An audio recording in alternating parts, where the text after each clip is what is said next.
Well, make sure you have the umbrella nearby. We are in for a soaker tomorrow. And Kate, at the top of the show, you mentioned snow. Did I hear correctly? You did, unfortunately, hear correctly. It is still winter after all, though. Winter has a couple more days left, and winter's not going away quietly. We are going to see heavy rain throughout the day tomorrow, and then the chance to see at least a little bit of falling snow on Friday morning. Likely not going to see any accumulation around the city, although north and west can't rule out a slushy coating on the grass.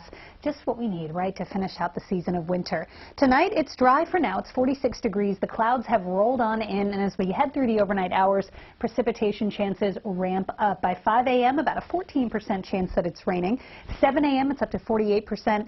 Then 9 a.m., 97%, and by 11 a.m., it's raining. 100% chance that rain is falling at that point. Mid to late morning is when it really picks up in intensity. So here's the system we're looking at. You can see a warm front extending into portions of North Carolina. The cold front right now moving through portions of Alabama. We've got rain on the back edge, snow wrapping around the back side of this into Kansas, the center of the low right over Memphis right now.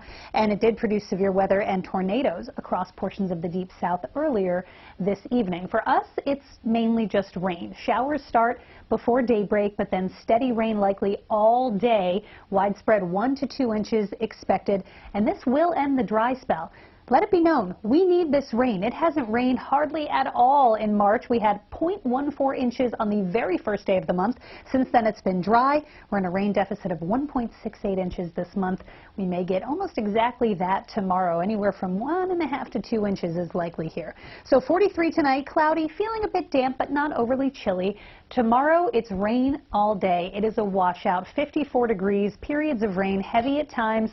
Winds are out of the east-southeast, so that east wind makes it feel chilly and damp. Just a very wet finish to the week. You can see some of the heaviest rain is midday, and then the cold front passage is at night. Around this time tomorrow night, we may even hear a few rumbles of thunder. Then, to add insult to injury, this will likely end Friday morning as a brief period of wintry mix, or maybe even in a half hour to an hour of just straight falling snow, which will likely melt on contact for most of us. But it's not really what we want to see here in late March. As we head into the weekend, though, we will see improvement. As far as rain amounts, we're looking at anywhere from 1 to 2 inches. You can see looking at a few little reddish areas, possibly over 2 inches in a couple of spots. And then a wintry Friday as cold air rushes in behind this system. Rain likely mixing with snow. Light accumulations, especially in the Poconos. It will end early in the day Friday, then it turns windy and it stays cold. But after that, draw a line in the sand here. Winter is over. Spring begins on Saturday. The sun is back, even though it's a little chilly. Sunday, we're up to 58. Monday, 60, and we will be in the 60s through at least the first half of next week. There is a possibility that it could even get a little warmer than this next week thanks to high pressure in control. So the first 5 days of spring look fantastic, Yuki. We've just got to get through a rainy Thursday and a pretty wintry final day of the season. We'll do it. We have to do it. All right, Kate, thanks so much.